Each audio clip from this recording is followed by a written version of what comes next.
Welcome back. President Trump in California's wildfire disaster zones this weekend, meeting with state officials and firefighters, privately consoling those suffering from this tragedy, while also getting a first-hand look at the devastation left behind. It all comes as the death toll rises to at least 79 people dead.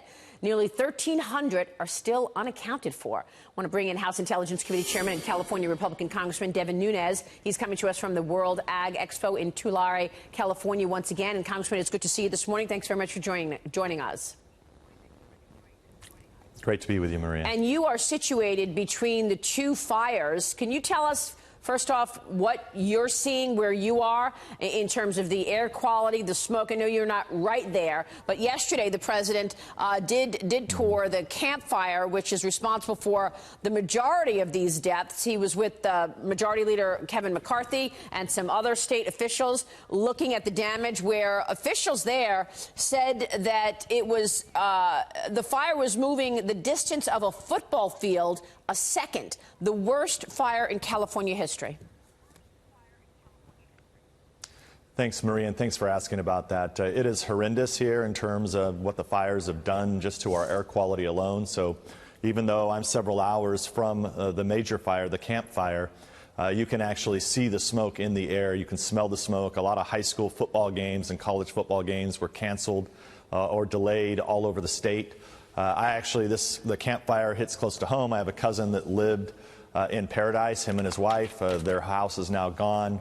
My uncle had to take a motorhome, a used motorhome, up to Chico, where you now see a lot of people camped out that are living in the town of Chico, which is not far from Paradise. So the tragic part about all of this is, Maria, that years ago we had timber mills all over this state. We used to go up into the forest and we used to take this wood out. Right. And I think what American people need to know is that if you don't remove the wood and the brush, eventually it burns. There's only two ways to remove it. Either you forcefully pull it out or it gets set on fire. And so if you don't go up there and do controlled burns, or if you don't bring the timber industry back, these fires are going to become more and more prevalent.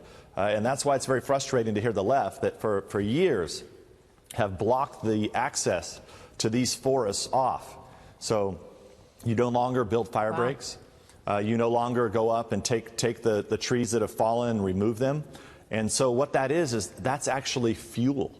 And once it ignites, it burns really hot and it moves really fast. And then tragic things happen like we have here. And horrible. This is probably going to be one of the biggest catastrophes in California's history. Of course, yes, absolutely. So you're saying it is partly policy and the lack of follow-through in terms of cleaning up these forests as anything else, as a reason. We don't have the actual reason for why these fires have been set, and you think part of it is this lack of policy. Well, 100%. Yeah. So if you have a community that you build in California that's either surrounded by forest or surrounded by grasslands, the first thing that should be of utmost priority is to ensure that you have a barrier built around there. And that only happens by making sure that you allow cattle to graze on the grazing land again, and you remove timber that's fallen. Understood. Let me move on, Congressman, and ask you about your investigation. We have been with you for the entire year, following your moves from the Intel Committee in terms of investigating the FBI and the DOJ and this number of people, the small number of people at the top of those agencies who tried to stop Donald Trump and exonerate Hillary Clinton, as you have said many times on this program. Now you've got the Democrats holding the majority in the new Congress in January. What will happen to your investigation? Well, we largely are done. So a lot of people don't understand that, but we finished our investigation. So we have 3 buckets of information that we want declassified. We now have a 4th bucket that we want declassified. The president has called for 3 of those 4 to be declassified. We sent a list of about 40 names to our Russia task force that Chairman Goodlatte and Chairman Gowdy are heading up. Likely they're not going to get through those names because they just haven't had enough time. But look, this begs an investigation by the Department of Justice. So either the Department of Justice under new leadership can actually go in and investigate these cast of dirty cops, is really what they were, and their connections to the Russians and their connections to the Clinton campaign. Either it's a special counsel or the DOJ has to do that. That's the way that this is going to be solved, because, our committee, I'm very proud of the work we've done. We unearthed all of this information. The American people now know that the Trump campaign was unmasking American citizens. They know that many of the Trump campaign people were targeted. They know that they used a dossier that was paid for by the Clinton campaign to go after and use it in a FISA warrant against the campaign. So we're really proud of what we've done. We want the American people to see these 4 buckets of information that need to be declassified, and if the president would do that, it would, I think, give some finality to our investigation. Well, let's go through that, because you're now giving us new information on this 4th bucket, but you want to see the last FISA renewal, which was signed by Rod Rosenstein. You want to see Bruce Orr reports, which are the emails that you want to see from Bruce Orr and his wife and others, and you want to see the exculpatory evidence that was not presented to the FISA court. In other words, evidence that would say there was no collusion between Donald Trump and the Russians, but that actually wasn't presented to the FISA court. What is this 4th bucket, and am I right about the first 3? Yeah, so the first 3, you're right on. We've been calling for those for many months. The president actually directed them to be done. And then you had Rod Rosenstein, who convened a meeting to stop that and get that kicked to the IG. But that's not a workable solution. We have let the White House know that that's not going to work. That will just bury this, and none of it will ever be declassified.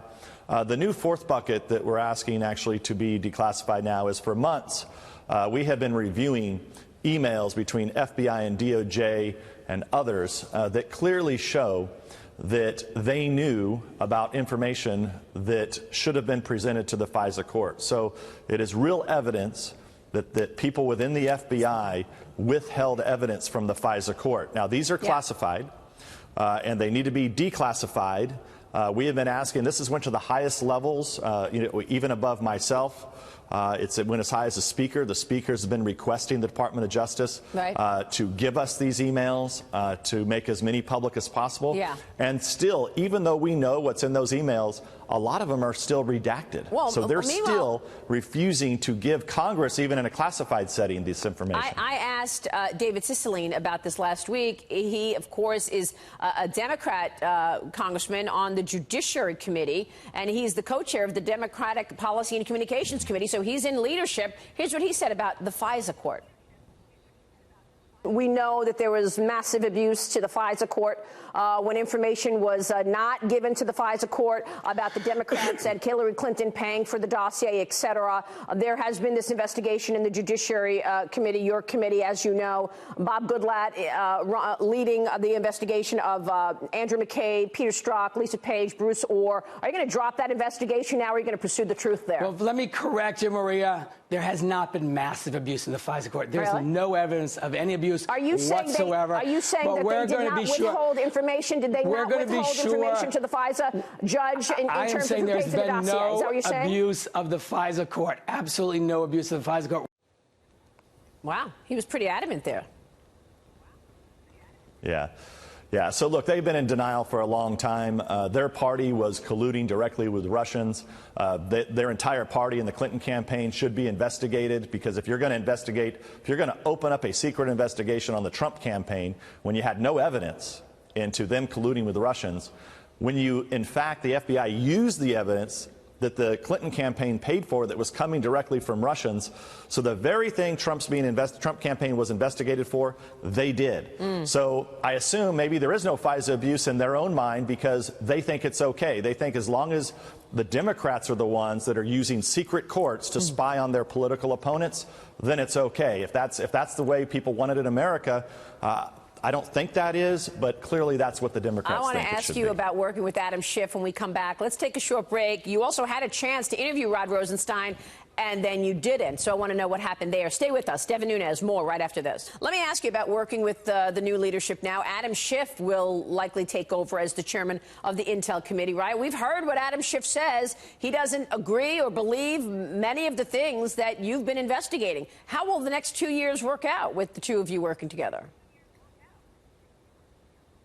Well, I'm actually looking forward to our first open hearing, because for 2 years now, the Democrats on the committee and all through Congress have been saying that they have more than circumstantial evidence that the Trump campaign colluded with the Russians. More than. So at the first open hearing that we're going to have, I'm looking forward to them finally releasing this information because we know that the only thing that hasn't leaked is this information about the Trump campaign colluding with Russians. So they've promised it. They now have the majority, so finally, maybe now they'll present their evidence. Well, you've already done the investigation, and you've found no evidence of any collusion with the Trump campaign. We know that, but you had an opportunity to right. really...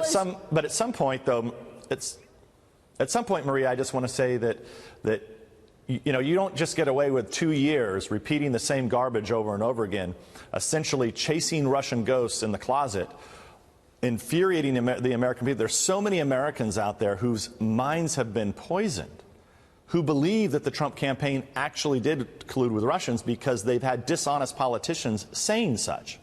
Now, look, they weaponized this. They used it for crowdfunding, where you had all of these millions of Americans who sent money all over the country to districts they didn't even live in to actually attack Republicans. Right. That happened in dozens and dozens of districts. So look, at the end of the day, they have a responsibility now. They're in charge. Where's their evidence? Well, and let's not forget the media really driving the bus on that, because the media has been also, you know, the loudspeaker for this idea of collusion when there wasn't any. But real quick, my final question here, Congressman, is Rod Rosenstein. You had an opportunity to interview him, and now you're not.